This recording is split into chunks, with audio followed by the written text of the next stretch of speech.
बिस्मिल्लाहिर्रहमानिर्रहीम। अस्सलाम वालेकुम नाजरीन, मैं हूं एडवोकेट इजाज़ अहमद नवाब और आप देख रहे हैं मेरा यूट्यूब चैनल कानून की दुनिया। नाजरीन, इस व्लॉग में बात करनी है इमरान खान को तोशाखाना केस में सज़ा मुअत्तली के बाद रिहा नहीं किया गया और साइफ़र के मुकदमा में गिरफ़्तार कर लिया। मैंने आपको बताना है कि कल साइफ़र के मामला में इमरान खान को रिलीफ मिल जाएगा, लेकिन उसके बावजूद भी इमरान खान को फिर से लंबे अरसा के लिए जेल में रखा जाएगा। और ये मैंने जब इमरान खान पहले दिन गिरफ्तार हुए थे तो उसी दिन कह दिया था कि इमरान खान को लंबे अरसा के लिए जेल में रखा जाएगा। कल भी जो कल गुजर चुका है, तब भी मैंने रात को व्लॉग किया था कि इमरान खान को कल रिहाई नहीं मिलेगी, हालांकि सज़ा मुअत्तल हो जाएगी, और वो ऐसा हो गया। अब मैं आपको बताता हूँ तोशाखाना केस की जो सज़ा है कानूनी तौर पर वो जो फैसला था वो स्टैंड करता ही नहीं था, वो सस्टेनेबल है ही नहीं था।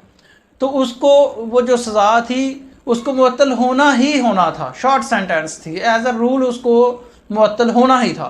वो तो मुअत्तल हो गई, लेकिन इमरान खान को रिहा नहीं किया गया, बल्कि साइफ़र के मुकदमा में गैर कानूनी तौर पर इमरान खान को अरेस्ट कर लिया। अब गैर कानूनी तौर पर मैं क्यों कह रहा हूँ? गैर कानूनी तौर पर इस तरह से है कि साइफ़र के मुकदमा में एज़ पर रिकॉर्ड जो बताया जा रहा है कि 15 अगस्त की गिरफ्तारी डाल ली हुई है जब FIR हुई थी। पहले तो अगर हम साइफ़र की बात करें तो एक प्रेस कॉन्फ्रेंस हुई थी, उसमें कहा गया था कि साइफ़र तो है ही कोई नहीं, एक कागज़ का टुकड़ा लहराया गया है और बयानियाँ देने की कोशिश की गई है जिसका हकीकत से कोई तल्लुक़ नहीं है, ऐसी बातें हुई। फिर कहा गया कि साइफ़र है ही नहीं है, फिर कहा गया कि इसको अपने पॉलिटिकल मकासद के लिए इस्तेमाल किया गया है, और फिर उसके बाद FIR भी दर्ज कर दी। अगर तो हम वो वाली बात मान लें कि साइफ़र है ही नहीं है, तो फिर ऑफिशियल सीक्रेट्स एक्ट को जो इम्प्लीमेंटेशन है वो तो होती नहीं। अगर हम ये मान लें कि साइफ़र मौजूद था, तो फिर सिर्फ इमरान खान, शाह महमूद कुरैशी और असद उमर नहीं, फिर इसके तो बहुत सारे लोगों को ट्राई होना चाहिए। लेकिन वो चले, खैर बात की बात है। अब गैर कानूनी क्या है इसमें? गैर कानूनी ये है कि जो रिमांड का प्रोसीजर अडॉप्ट किया गया है वो गैर कानूनी है। कानून ये है कि जब भी किसी को गिरफ्तार करना है और रिमांड लेना है तो सब उसके लिए बेसिक रिक्वायरमेंट है कि जो अक्यूज्ड होता है उसका फिजिकली प्रेजेंट होना ज़रूरी होता है before the court, before the जज।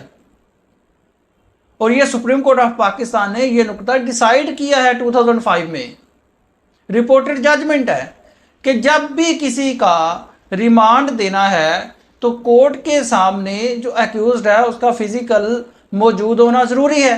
लेकिन इस केस में तो ऐसा है ही नहीं।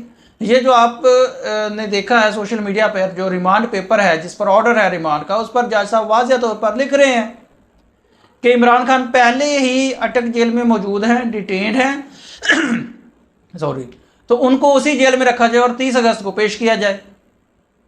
तो वो तो जो आप कह रहे हैं कि पहले ही वहां पर मौजूद हैं, अगर वो कोर्ट में मौजूद होते तो कहना था प्रेजेंट इन दिस कोर्ट, लेकिन ऐसा कुछ नहीं है। तो जज साहब को वो जो रिमांड देना है वो गलत है, रिमांड देना गैर कानूनी तौर है।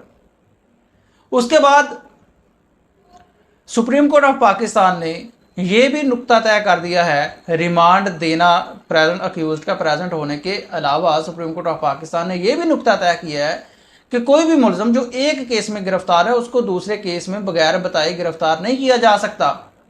लेकिन इसमें यह भी हो गया। ये गैर कानूनी चीज़ें हैं। ये कल अगर इमरान खान की लीगल टीम जो है सुप्रीम कोर्ट ऑफ पाकिस्तान में जाती है, हाई कोर्ट में जाती है, तो इस पर भी रिलीफ मिल जाएगा। बहरहाल कल इमरान खान को पेश करना है रिमांड के लिए जज अबुल हसनात के पास। तो जब वो पेश करेंगे तो उस वक्त इमरान खान को जुडिशल कर दिया जाएगा, मतलब रिमांड ख़त्म करके, जो फिजिकल रिमांड है मेरा ख्याल है वो नहीं दिया जाएगा, रिमांड ख़त्म कर दिया जाएगा, क्योंकि इसमें जो तफ्तीश करनी थी वो तफ्तीश तो हो चुकी है। JIT ने जाके इमरान खान के बयान रिकॉर्ड कर ले हैं। बहरहाल ये कल मामला हल होगा कि फिजिकल रिमांड दिया जाता है या नहीं। लेकिन इमरान खान को अब फिर से एक लंबे अरसे के लिए जेल में रखा जाएगा। ये कम से कम 4 से 5 माह का दौरानिया हो सकता है, क्योंकि जिस तरह से ये साइफ़र के मामला पर गिरफ्तारी डाली है, जब साइफ़र में इमरान खान की ज़मानत हो जाएगी, ये ज़ाहिर सी बात है ज़मानत हो ही जानी है। ये आज नहीं तो ट्रायल कोर्ट से नहीं, मतलब ये एडिशनल सेशन कोर्ट से नहीं तो हाई कोर्ट से हो जाएगी, अगर वहाँ से नहीं तो सुप्रीम कोर्ट से हो जाएगी। ज़मानत हो ही जानी है, कन्फर्म है कि ये ज़मानत हो जानी है। मैं केस के हालात को देख कर कह रहा हूँ।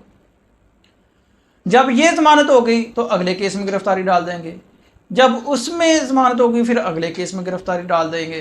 तो इस तरह से ये प्रोसेस चलता रहेगा। सिर्फ एक सिचुएशन बचती है, सिर्फ एक सिचुएशन बचती है कि जो सुप्रीम कोर्ट ऑफ पाकिस्तान में एक एप्लीकेशन पेंडिंग है मेन तोशा खाना केस की अपील के साथ कि बाकी जो तमाम के तमाम केसेस है उसमें इमरान खान की गिरफ्तारी रोकी जाए। अगर उसमें इमरान खान को सुप्रीम कोर्ट ऑफ पाकिस्तान ने रिलीफ दे दी जाती है तो उस सूरत में इमरान खान की गिरफ्तारी बच सकती है और इमरान खान का जल्दी के जेल से बाहर आना मुमकिन हो सकता है। अदरवाइज़ इमरान खान का जेल से जल्दी बाहर आना मुझे मुश्किल नज़र आता है। जो हालात हैं, जो देख रहा हूँ मैं, जो प्रोसेस देख रहा है, उसको मद्देनज़र रखकर बात कर रहा हूँ।